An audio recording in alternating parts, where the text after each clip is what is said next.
மனைவியை வந்து கொலை செய்த அந்த சம்பவம் அது எங்களுடைய நாட்டில் வந்து சமூக வலைத்தளங்களை வந்து ஆக்கிரமிச்சிருக்கு. அந்த சம்பவத்தை பற்றியும் அதில் சரிவுளையை பற்றியும் நாங்கள் அதில் கதைக்கவே இல்லை. என்ன சொன்னால் எங்களுடைய சமூக வலைத்தளத்திலையும் சரி சமூகத்திலையும் சரி ஒரு விஷயம் நடந்தால் அதனுடைய உண்மைத்தன்மை அதுக்குள்ள போய் அதை நாங்கள் ஆராயிற பழக்கம் இல்லை. மேலோட்டமாகவே வந்து நாங்கள் அதை நேரடியாக அதை எடுத்துக்கொண்டு அதில் கருத்து செலவழிக்கிறது எங்களுடைய சமூகத்தினுடைய பண்பு. நான் இந்த செய்தியை பார்த்த உடனே எனக்குள்ள எழுந்த கேள்வியும் அதில் இருக்கக்கூடிய உண்மைத்தன்மையை பற்றி நான் அதில் கேட்டு சொல்லாமல் இருக்கேன். என்னன்னு சொன்னா, எந்த ஒரு ஆணுக்கும் சரியா தன்னுடைய மனைவியை பற்றிய இப்படியான ஒரு சூழ்நிலை வந்தால் நிச்சயமா கோபம் பெறும். அது நாங்கள் இல்லைன்னு சொல்ல முடியாது, நாங்கள் வந்து அதில் கருத்து சொல்ல முடியாது.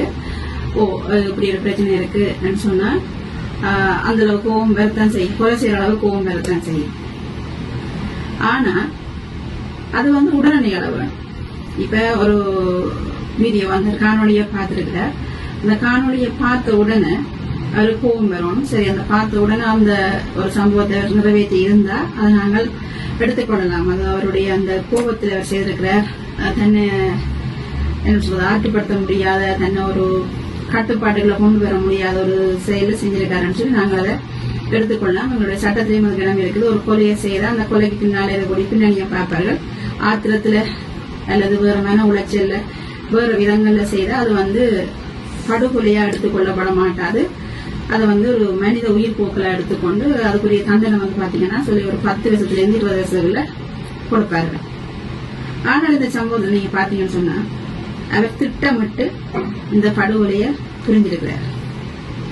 சரியா, அந்த காணொலியை பார்த்த பிறகு அவர் இன்னொரு இடத்துக்கு சென்றிருக்கிறார், யாழ்ப்பாணத்துக்கு சென்றிருக்கிறார், பிறகு திருப்பி வந்திருக்கிறார், வந்து அவரோட பேச்சுவார்த்தை நடத்தியிருக்கிறார். இப்ப இதெல்லாம் வந்து கோபத்தால நடக்கிற விஷயம் இல்லை, திட்டமிட்டு இந்த விஷயத்தை செய்திருக்கிறார். இப்ப இதுல என்னன்னு சொன்னா, சரி நீங்க அப்படி ஒரு கொலை செய்தாலும் கூட அந்த கொலை செய்து கூட அவர் பேசாம இருக்கே. அவர் என்ன செய்திருக்கிறாங்கன்னா அந்த தலையை கொண்டு போய் காவல்துறையில் ஒப்படைக்கிறது. நீங்க என்ன விளங்கி கொண்டீங்கன்னு சொன்னா, இந்த சமூகத்துக்கு தன்னை ஒரு கதாநாயகனாகவும் தன்னை வந்து ஒரு பெரிய ஆளாகவும் காட்ட வழிகிட்டு இருக்க. நிறைய பேருடைய தூண்டுதலா இருக்கலாம், தன்னுடைய நட்புகளுக்கு தன்னுடைய சமூகத்துக்கு தான் பெரிய ஒரு இதா என்ன சொல்றது காட்டியிருக்கலாம். அது ஒரு பக்கம் வந்து இதுவா பிள்ளை செய்துன்னு சொல்லி நாங்கள் கருதினா மட்டும். இன்னொரு பக்கத்துல பார்க்க போனா இந்த காணொலி அனுப்பினது சம்பந்தப்பட்ட அந்த தொடர்பட்ட ஒரு நபர்ன்னு சொல்லி சொல்லிக்கிறார். உண்மையாவே வந்து அப்படி ஒரு தொடர்புல இருந்தா அந்த நபரையும் எதற்காக வந்து இவருக்கு அந்த காணொலியை அனுப்ப வேண்டும் என்ற அந்த கேள்வியை வந்து யாரும் இதுல கேட்டு பார்க்கல, அதை பற்றி யாரும் யோசிக்கல. எடுத்த எடுப்பிலேயே வந்து எல்லோரும் அந்த பெண்ணை வந்து குற்றம் சொல்லி கொண்டிருக்கிறார்கள். அந்த பெண்ணோட தொடர்பட்ட அந்த நபர் எதற்காக அந்த காணொலி ஏன் அந்த காணொலியை எடுக்க வேண்டும்? சரி, நாங்க அப்புறம் இதை பற்றி நாங்க ஆராய்த்தோம். ஏன் அவங்க கணவன் இருக்கும் போது இன்னொரு ஆன தேடினாருன்ற கதையில அவங்களுக்கு அது பிறப்பா. முதல்ல இந்த நபர் எதற்காக இந்த காணொலியை எடுக்க வேண்டும், அந்த எடுத்த காணொலியை வந்து அவருக்கு அனுப்புவோம். முதல்ல அந்த காணொலி உண்மையானது கூட எங்களுக்கு தெரியாது.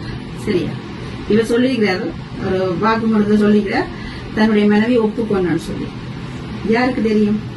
ஏன்னா அந்த பெண்ணில எங்களுக்கு தெரியாது. அது இவருடைய இப்படியான ஒரு முட்டாளுடைய இப்படியான ஒரு பொய்யான ஆளுடைய கதையை வந்து நாங்க நம்ப முடியாது. அது எப்படி நாங்க ஏற்றுக்கொள்வது? அந்த பெண் ஒத்துக்கொண்டாருன்னு சொல்லி அதுவும் எங்களுக்கு தெரியாது. அப்ப இந்த காணொலி வந்து சித்தரிக்கப்பட்டதா கூட இருக்கலாம். சரியா, அவரோட உண்மையாக இருந்தா கூட அந்த காணொலியை வந்து சம்பந்தப்பட்ட நபர் ஏன் அனுப்பினான்ற கேள்வி யாரும் கேட்கல.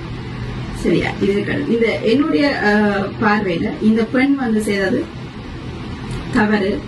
என்னன்னு சொன்னா, அந்த ஆணுடன் சேர்ந்து வாழ்றதுக்கு எனக்கு விருப்பம் இல்லைன்னு சொல்லி தெரிஞ்சிருந்தா அந்த பெண் விலகி சென்று பிறகு தன்னுடைய பெற்றோர் மூலமாவோ வேறு தன்னுடைய விருப்பத்தில் அந்த திருமணத்தை செஞ்சிருக்கலாம்.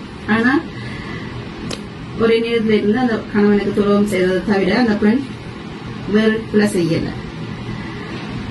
அடுத்தது அந்த பெண்ணுடைய அந்த பிள்ளைக்கு வந்து தனக்கு வந்து ஒரு துரோகம் செய்தான்னு சொல்லி இவர் அந்த பெண்ணினுடைய உயிரை போக்குறது என்பது வந்து என்ன சொல்றது, இது வந்து ஒரு மனிதாபிமானத்துக்கு அப்பாற்பட்டது என்று சொல்றதை விட எங்களுடைய எந்த சட்டத்திலையும் வந்து இப்படியான ஒரு சாதாரணமாகவே எந்த பெரிய ஒரு குற்றத்துக்கும் கொலை என்ற தீர்ப்பு இல்லை. சமூகத்துல வந்து பாத்தீங்கன்னு சொன்னா இந்த சமூக வலைத்தளங்கள் அந்த பதிவுகளுக்கு கீழே பாத்தீங்கன்னா 195% ஆட்கள் வந்து இந்த கொலையை ஆதரிச்சு அது கருத்து போட்டு கொண்டிருக்காரு. எப்படிப்பட்ட மேனரில் இருக்கிறாங்கன்னு பார்த்துக்கணும். அப்ப இந்த சமூகத்தில் இருக்கக்கூடிய ஒரு குற்றத்தை வந்து அவர்கள் வந்து ஆதரிக்கின்றார்கள். அதுக்கு வந்து ஒரு பதிவை போட்டு அவரை வந்து ஒரு கதாநாயகனாக மாற்றி கொண்டிருந்தார். நான் பார்த்தேன் நேற்று கிட்டத்தட்ட தேசிய புரட்சி பாடல வந்து அவருக்கு போட்டு தமிழன் தான் சொல்லி போட்டுருக்கோம். மிகவும் கீழ்த்தரமான ஒரு செயல். நாங்கள் வந்து என்ன நடந்ததுன்னு சொல்லி எங்களுக்கு தெரியாது, யாருக்கும் தெரியாது. உண்மையா அது நடந்திருந்தாலும் கூட சட்டத்தை வந்து யாரும் கையில் எடுக்க முடியாது. அப்படி எல்லாரும் கையில் எடுத்தா இங்க யாருமே உயிரோடு இருக்க போவது கிடையாது. சரியா? மற்றது எங்களுடைய சட்டம் இல்ல, உலகத்துல எந்த சட்டத்திலையும் வந்து அவ்வளவு வேற முஸ்லீம் சட்டம் இருக்கலாம் தெரியல.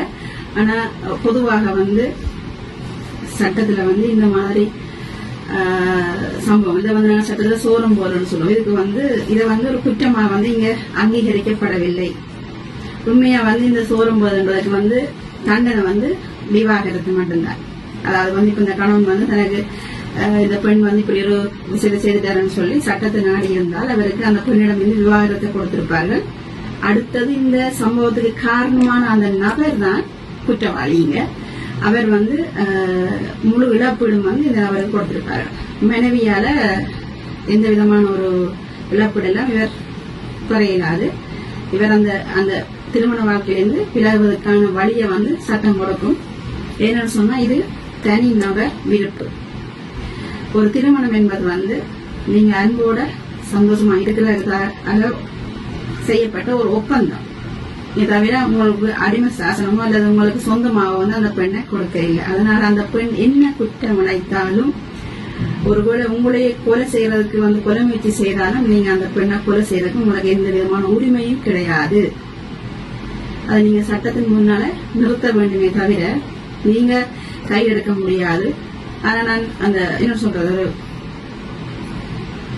அவருடைய அந்த கோபத்துல வந்து செய்திருந்தா அதை நாங்க ஏற்றுக்கொள்ளலாம். ஆனா இது கோபத்துல செய்யறதில்லை. கோபத்துல செய்திருந்தா கழுத்தை வெட்டிட்டு அவர் விரந்தி இருப்பார். ஆனால் என்ன செஞ்சிருக்கிறார், திட்டமிட்டு அந்த பெண்ணுக்கு 2 தினங்கள் 3 தினங்களாக திட்டமிட்டு செய்த படுகொலை. இதுக்கு இனி என்ன நடக்க போகுதுன்னு சொன்னா, இது படுகொலை என்பதால இவருக்கு மரண தண்டனை தவிர வேற தண்டனை இல்லை. ஏன்னு சொன்னா மனித உயிர் போக்குறா 15-20 வருஷத்துக்கு கிடைக்கும். ஆனா இவர் தான் செய்து போட்டு அதை கொண்டு போய் தான் பெரிய வீர தீர செயல் செய்த மாதிரி அதை கொண்டு போய் கொடுத்துட்டு யாராவது சொல்லியிருப்பாங்க, நீ சார் நடஞ்சா உனக்கு குறையதானே யாராவது சொல்லியிருப்பாங்க, யாராவது உசுப்பேற்றிருப்பாங்க, அதை செய்துக்கிற.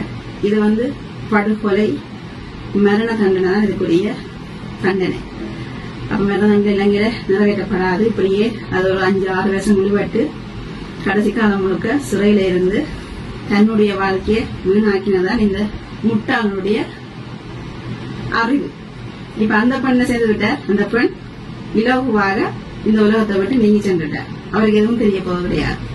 ஆனா உண்மையாவே அந்த பெண்ணுக்கு தண்டனை கொடுக்கணும் நினைச்சிருந்தா அந்த பெண்ணை விட்டு விலகி இருந்திருந்தா அந்த பெண் வந்து என்ன செய்ய கடைசியா கணவனும் இல்லாம அந்த நபரும் வந்து அவரை ஏற்றுக்க மாட்டார். அப்படியே சமூகத்தால் படைக்கப்பட்டு நொந்து நூலாகி தன்னைத்தானே அழைச்சிருப்பார். அதை விட்டுட்டு இவர் தனக்கு தானே தண்டனை கொடுத்து இன்னைக்கு சிறையில் இருக்க போற.